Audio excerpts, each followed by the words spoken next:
कहीं दूर एक रोशनी से भरी सल्तनत थी। अलंथिया, वहाँ का शहजादा आयान हसन में बेमिसाल था।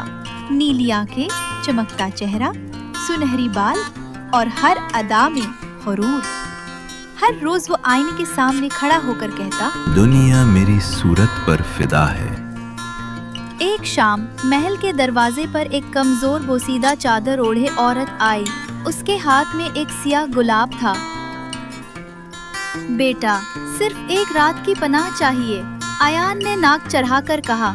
ये महल खूबसूरती का मकाम है, भीख मांगने वालों का नहीं।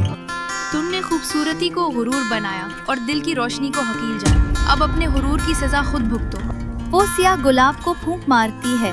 गुलाब से सियाह धुआं उठता है और शहजादे आया के चेहरे पर जाते ही जादू की लपेट में आकर आयान का चेहरा बिगड़ जाता है। जल झुलस गई, आंखें सियाह पड़ गईं, होठ खुश्क और चेहरे पर बदसूरती छा गई।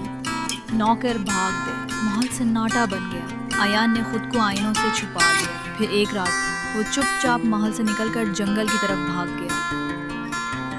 दूर कहीं एक जंगल के किनारे एक छोटे से गांव में एक सादा मगर हिम्मत वाली लड़की रहती थी। लीसा अपने वालिद और सौतेली माँ के साथ रहती थी। लीसा के वालिद जड़ी बूटियों से इलाज करते थे। लीसा भी उनकी मदद करती। कुछ अरसे बाद लीसा के वालिद की वफात हो जाती है। वालिद की वफात के बाद लीसा अपनी सौतेली माँ के साथ रहती थी, जो सख्त मिजाज थी। लेकिन लीसा अपनी माँ से छुपकर रोज कुछ न कुछ खाने को बचा लेती, क्योंकि वो जंगल में जख्मी परिंदों, जानवरों और बीमारों का इलाज करती थी। एक दिन जंगल के बीचों बीच उसे झाड़ियों के पीछे एक कमजोर भूखा नौजवान मिला। चेहरा बिगड़ा हुआ, कपड़े फटे हुए, आंखों में शर्मिंदगी।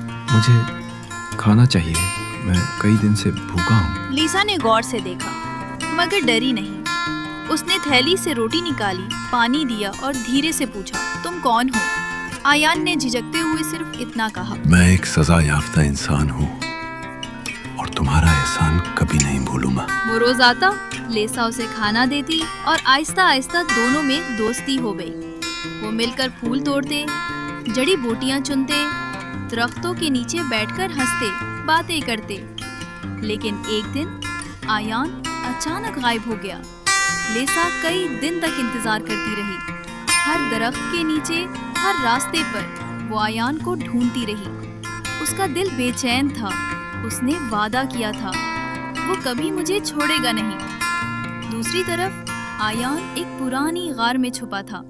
वो जंगल के जादूगरों और बूढ़े हकीमों से अपना इलाज करवाने की कोशिश कर रहा था, पर हर कोई कहता, ये आम जख्म नहीं, ये दिल की आजमाइश है। चेहरा तभी बदलेगा जब तुम सच में किसी के दिल में जगह पाओगे। आयन को लीसा की याद आने लगी। उसकी मुस्कुराहट, उसकी बेलौस मदद। वही एक थी जिसने कभी उसका चेहरा नहीं देखा, सिर्फ उसका दुख महसूस किया। तब आयान वापस लौटा और उसने लीसा को उसी जगह पाया जहां वो अक्सर मिला करते थे। वो कुछ लम्हे खामोश खड़ा रहा। लीसा, क्या तुम अब भी मेरा इंतजार कर रही हो? लीसा ने पलट के देखा, आंखों में आंसू थे। तुम्हारा चेहरा बदला, तुम्हारे वादे नहीं। आयान उसके कदमों के करीब आकर बैठ गया। मुझे मदद चाहिए लीसा, मैं सच में ठीक होना चाहता हूँ। क्या तुम मेरी मदद करोगी? लीसा ने चंद लम्हे उसे देखा।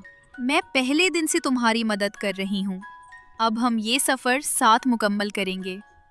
अगली सुबह लीसा उसे अपने वालिद की पुरानी नोटबुक दिखाती है। एक खास जड़ी बूटी जो सिर्फ मुकम्मल चांद की रात को खिलती है, और सिर्फ उसी के लिए जो गुरूर को छोड़कर सच्चाई अपनाए। दोनों जंगल की गहराई में जाते हैं, जहां वो चमकती नीली बेल खिलती है। लीसा बेल से फूल तोड़ती है और उससे अरक निकालती है और आयान के चेहरे पर लगाती है। चंद लम्हों में आयान के चेहरे से धुंध छटती है, जिल्द नरम होने लगती है, आंखों के गिर्द स्याही मिटने लगती है। लेकिन वो लीसा की तरफ देखकर कहता है, अगर तुम्हारी मोहब्बत सिर्फ मेरी इस हालत से जुड़ी थी तो मैं ये चेहरा वापस नहीं लेना चाहता। तुम वही हो जिससे मैंने दोस्ती की थी। चेहरा बदला, दिल नहीं। फिर आयान और लीसा शादी कर लेते हैं और जंगल में एक छोटा सा घर बनाते हैं, जहां वो जख्मियों, बीमारों और परिंदों का इलाज करते हैं। एक दिन एक छोटा बच्चा पूछता है, کیا آپ شہزادہ ہیں؟ ایان جھک کر اس کے سر پر ہاتھ پھیرتا ہے۔ نہیں، میں وہ انسان ہوں جس نے سیکھا کہ اصل شفا دل کی سچائی اور محبت سے آتی ہے۔